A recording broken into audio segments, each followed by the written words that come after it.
Hoje a gente vai mergulhar num conceito fascinante e, olha, até um pouco perigoso que o material que a gente analisou traz.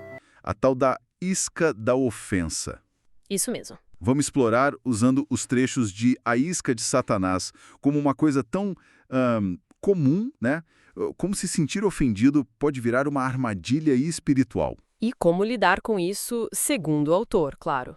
O material fala de restaurações incríveis, né? Casamentos, igrejas. Exato. É uma análise, assim, importante. O objetivo aqui é entender bem como essa armadilha funciona, sabe? Na visão do autor. E o mais crucial, que chaves o próprio material dá pra gente reconhecer e, quem sabe, escapar dela. É um convite para olhar pra dentro mesmo. Perfeito.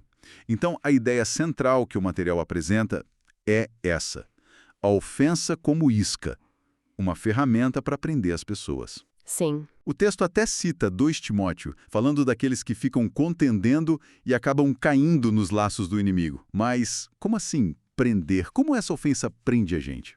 Olha, o texto aponta basicamente 2 situações.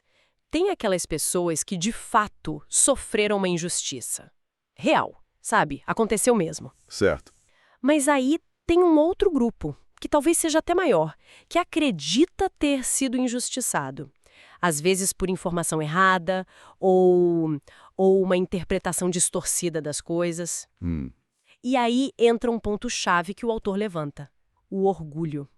Fica difícil admitir, poxa, estou ofendido. E esse orgulho acaba mascarando a real condição do coração, né?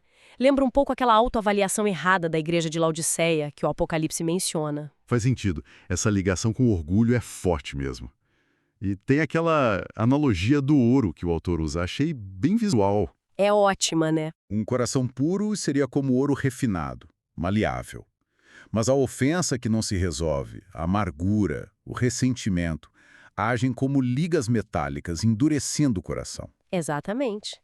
E o texto conecta isso com Hebreus 3, né?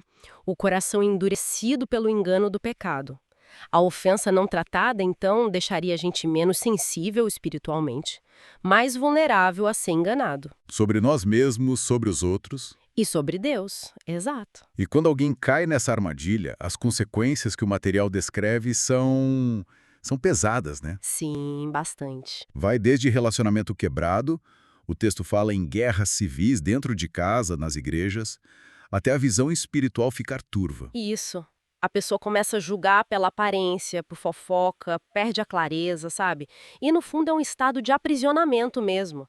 A pessoa não consegue ouvir Deus direito, nem ver a própria condição. Fica presa ali naquele ciclo da ofensa. Entendi. Aí o material faz um contraste interessante com 2 figuras bíblicas. Primeiro, José, Sim. traído pelos irmãos de um jeito brutal como a gente lê em Gênesis. Mas ele escolhe a não se prender à ofensa. Aquela frase dele, acaso estou eu em lugar de Deus, é apresentada como a chave para a libertação dele, né? E para o plano maior de Deus se cumprir. É um exemplo poderoso que o texto usa. E em contraste direto, vem a parábola do servo incompassível, lá em Mateus 18. Ah, sim. A lição ali que o autor destaca é a desproporção absurda, né? Uma dívida imensa perdoada pelo rei, que simbolizaria o perdão que a gente recebe de Deus, e a merreca que o servo não quis perdoar para o colega dele. Uma diferença gritante. Total. A mensagem que o texto extrai é: quem não libera perdão provavelmente esqueceu o tamanho da própria dívida que foi perdoada. O que nos leva direto àquela condição essencial que o material reforça muito. A gente precisa perdoar para ser perdoado. Mateus 6 é citado diretamente. É um ponto central. E a consequência na parábola para quem não perdoa ser entregue aos verdugos, aos torturadores, é um alerta assim bem forte sobre o tormento interno que a falta de perdão pode causar, segundo essa visão. Agora, tem uma tensão interessante que o texto também aborda. Jesus como rocha de ofensa. Como a gente entende isso? É verdade. Como conciliar? Então, o material explica que Jesus ofendeu, sim. Ofendeu líderes religiosos, a própria cidade, até discípulos. Mas não por egoísmo ou falta de cuidado. Foi por causa da fidelidade total dele à verdade e à vontade do Pai. E isso, inevitavelmente, confrontava a hipocrisia, as expectativas humanas. Entendi. Então a distinção que o texto faz é essa. A ofensa que Jesus causava vinha da obediência a Deus. Ela é o resultado da verdade sendo exposta. Isso. Já a ofensa que a gente é instruído a evitar, tipo em Romanos 14 ou 1 Coríntios 8, é aquela que nasce da nossa teimosia, da nossa insistência nos nossos direitos, sabe?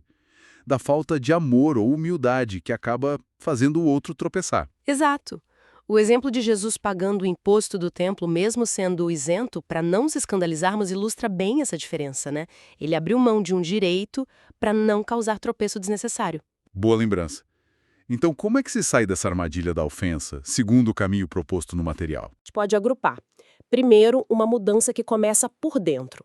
É preciso reconhecer a própria condição sem orgulho e encarar o perdão não só como um sentimento, mas como um ato de vontade, uma disciplina. Tipo o que Paulo fala em Atos 24, de se esforçar para ter uma consciência limpa. É um exercício, então. E depois dessa decisão interna? Aí vem a ação externa. O texto enfatiza muito orar ativamente por quem nos ofendeu. Buscar o bem da pessoa mesmo, seguindo o exemplo de Jesus em Mateus 5 e até de Davi no Salmo 35, orando pelos inimigos. E a reconciliação? Fundamental. Buscar ativamente a reconciliação. E o encontro do irmão com humildade, como Jesus ensina em Mateus 18. Buscar a paz, sabe, com o espírito pacificador. Fica claro, então, pela análise do material, que a ofensa não resolvida funciona como uma prisão mesmo. Impede a paz, impede o crescimento. Exatamente. É como se a pessoa ficasse presa, muitas vezes por escolha própria, né? E a chave para a liberdade, para a maturidade espiritual, segundo essa visão, está na humildade.